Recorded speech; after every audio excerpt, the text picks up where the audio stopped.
നിങ്ങളുടെ favourite shows ഇനി ഒരിക്കലും മിസ്സാവില്ല. ഇപ്പോൾ C5 കാണും നിങ്ങളുടെ ഫേവറേറ്റ് ഷോസ് തികച്ചും സൗജന്യമായി. അച്ഛന്റെ ഏട്ടന്റെ അനുവാദത്തോടെ ഈ ബന്ധം നടക്കില്ലെന്ന് ബോധ്യമായപ്പോ ഇഷ്ടപ്പെട്ട ആളിനെ കൊണ്ട് ഞാൻ എന്റെ കഴുത്തിൽ താലി ചാർത്തി. കൊള്ളാം.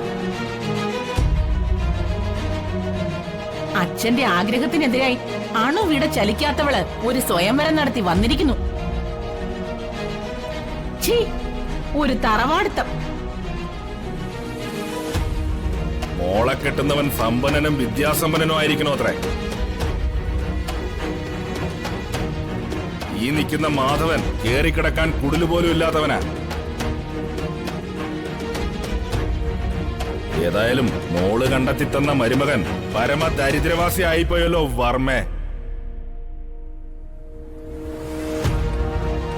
വാടാ. കുടുംബം തുലയ്ക്കാൻ വന്ന ദ്രോഹി. നിന്റെ ഭർത്താവാകാൻ ഇവനിൽ എന്ത് യോഗ്യതയാണ് നീ കണ്ടത്?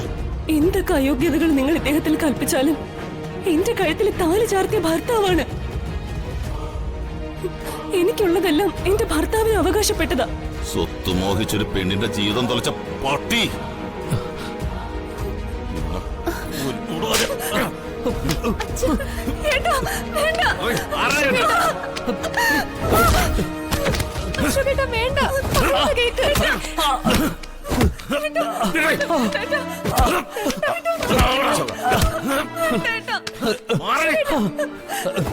വേണ്ട. ഒന്നും ചെയ്യരുതേ പ്ലീസ്. വേണ്ട.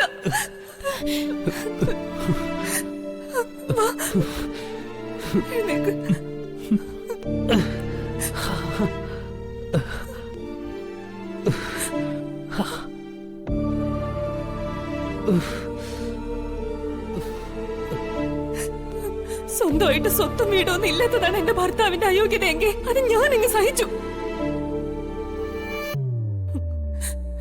പിന്നെ എന്റെ സ്വത്ത് മോഹിച്ചാണ് അദ്ദേഹം എന്നെ സ്വീകരിച്ചെന്ന് കരുതുന്നെങ്കിൽ നിങ്ങൾക്ക് തെറ്റി. ഇവിടുത്തെ സ്വത്തിൽ നിന്ന് ഒരു വൈക്കോൽ തുരുമ്പ് പോലെ എനിക്ക് ആവശ്യമില്ല. എല്ലാം ഉപേക്ഷിച്ച് ഞാൻ ഇപ്പൊ ഇവിടുന്ന് ഇറങ്ങുവാ.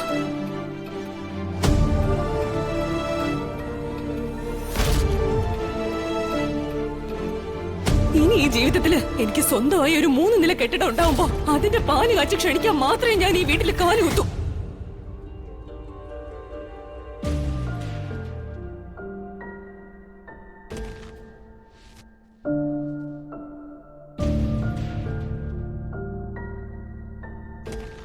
എന്താ ചന്ദ്രു?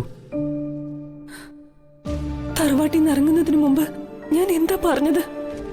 ശപഥം. 3 നില കെട്ടിടത്തിന്റെ ഉടമയാകാതെ തറവാട്ടിൽ കാല് കുത്തില്ല എന്നുള്ള ഉഗ്ര ശപഥം. ഒരിക്കലും നടക്കാത്ത കാര്യം. എല്ലാ പ്രതീക്ഷകളും വിശ്വാസങ്ങളും എന്നിൽ അർപ്പിച്ചുകൊണ്ടാണ് നീ എന്റെ കൂടെ ഇറങ്ങി തിരിച്ചത്. അത് നിറവേറ്റേണ്ടത് ഭർത്താവായ എന്റെ കടമയാണ്.